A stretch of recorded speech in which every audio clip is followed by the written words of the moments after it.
Hi, Aries. Well, this is the reading that found you today. These are the cards that flipped out for you. Aries, I will go ahead and let you know I'm getting very strong relationship. For this, I'm not getting any sort of finances or money or anything like that. This is very strong relationship energy that I'm getting for this read. Naturally, not every reading is going to resonate with every watcher. So that's just a friendly reminder. I am getting three different scenarios, and I'm getting this longing. I'm getting a longing, mixed with a little bit of naive fearlessness, a little bit of recklessness, even. I'm getting outlaw, renegade love. I'm getting Bonnie and Clyde for some of you. I'm getting it, but I want it. But I want it is what I'm hearing. But I want to. It's this unbridled passion, like a runaway train, a horse that has already gone running and you can't catch it. And I just heard an engine rev up there, so we can throw that into the mix too. You get my engine running. Um, with this, it's a lot to unpack here, so let's get into it. We're starting off here with the first card that flipped out for you, the Fool, and it's represented by the Little Mermaid from Hans Christian Andersen's story. Now, the Hans Christian Andersen story, of course, we know is very different than the Disney Ariel who ends up with the prince and they live happily ever after with her father's blessing. Unfortunately, the original fable is much more dark and much more bittersweet. Okay, um, it's it's a longing that I feel here, and I do feel that it is mutual. Okay, I do feel that there is an energy where you have connected with somebody, and is it right for you? Maybe not. Maybe not. We don't get a choice what our heart does. We don't get that choice. We have choices what we do, but we never get to choose who our heart falls for. And so, another reminder that I want to give at this time is that this is a judgment free zone. Okay, anything that is discussed here, please know that I, as your reader, I do not judge you. Chances are I've probably been through it. Um, I relay the messages that I'm getting from spirit, from the cards. Okay, this is a safe space for you. With that being said, we can discuss the difficult things here. It's okay. It's all right for you to be here and to in this moment, where no one's watching or no one's even listening. We can talk about the hard stuff, okay? And I felt compelled to get that out first. So we have this Fool energy, and I see you wanting someone bad. Likewise, I see them having the same reaction to you. Okay, the horse has already gone running. The lust is already there. The passion, the interest, the curiosity is already there. There's nothing you can do about that at this time. Okay, it's there. It's present. Let's just get that out in the open. Um, Next up, we have the Tower, and that's represented by Rapunzel, the story of Rapunzel. In this tower, of course, we see a structure falling apart. Now, what I'm going to do here is we're going to discuss the cards real quick before I get into the stories that I see here.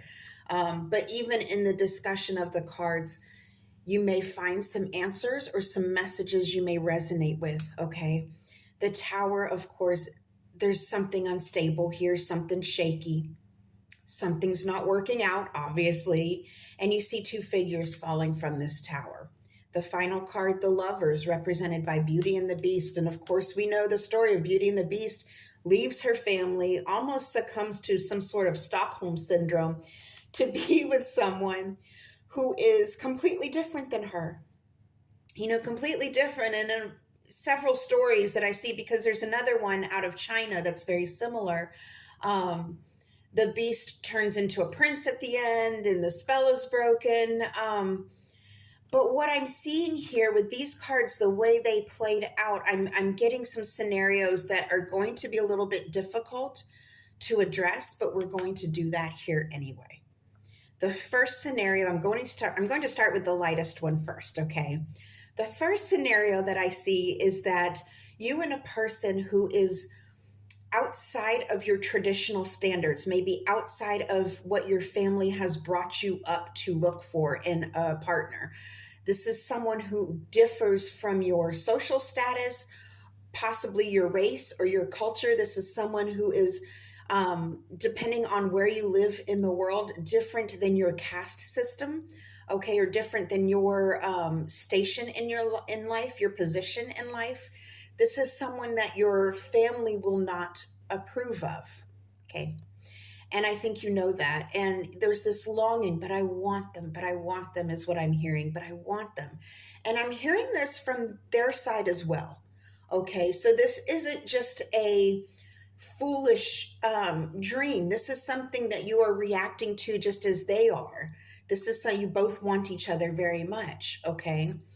Should you get with this person, understand that the stability of your family structure will fall. Okay. There will be disruptions in the family. There will be conversations that are difficult. There will be separation and detachment from family members that you've held dear to you your whole life. And you're asking yourself at this time, is it worth it? Is it worth it? Is this person worth it? And in the end of this particular scenario, the first one, I do see you two making it work, understanding that it took huge sacrifice, but you're making it work. You two people from different parts of the globe, possibly making it work. Okay. Against all odds, making it work. That's the first scenario. There are sacrifices in this scenario, but I do see the two of you making it work against all odds. Okay. Now to the second that I was seeing. And I do see a situation where you have fallen for someone or someone has fallen for you. And one of you, either you or the person on your mind is already attached. Either you already have a family, a significant other. I am getting that this isn't just a human. These are two people who already live together. So either you or the person you are interested in already has a significant other whom they live with. And this longing, this lust, this passion, should you go through with it, is going to completely upset the family structure. It's going to upset it.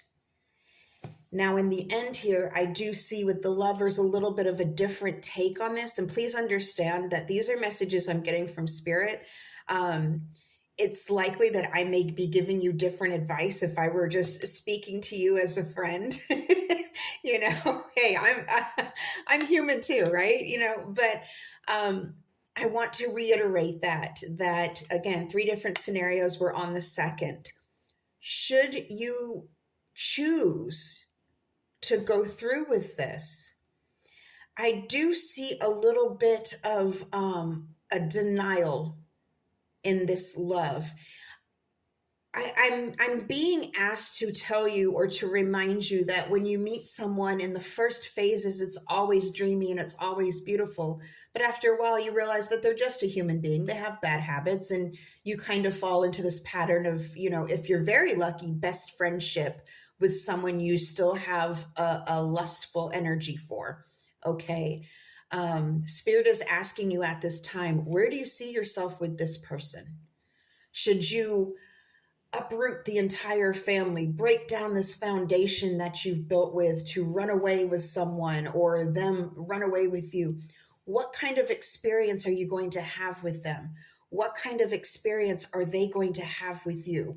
How is the baggage you're bringing to the table and the baggage they're bringing? We all have baggage. Okay, so I'm just going to lay that out there. We all have it.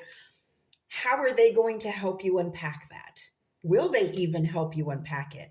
Or are they just going to leave you swamped with all this weight, the weight of this situation, the weight of your decisions together? Okay. That's the second. Now the third. And the third, unfortunately, I see a darkness in the third. With the Fool, you know, that longing, that there's almost a naive energy in getting with this person. And it does cause such an upset that I think it may even hurt you. I see that in some scenarios, you don't you don't win this person. They stay with who they're with. They lead you on a wild goose chase. They themselves are not on stable ground. And they don't leave this person for you. They may say they are. They'll probably manipulate and catfish and say all the words, but they themselves are not on. You are looking straight at a tower. You are looking at chaos, someone who is not on stable ground. Again, this is the third scenario. And I don't see them leaving their person.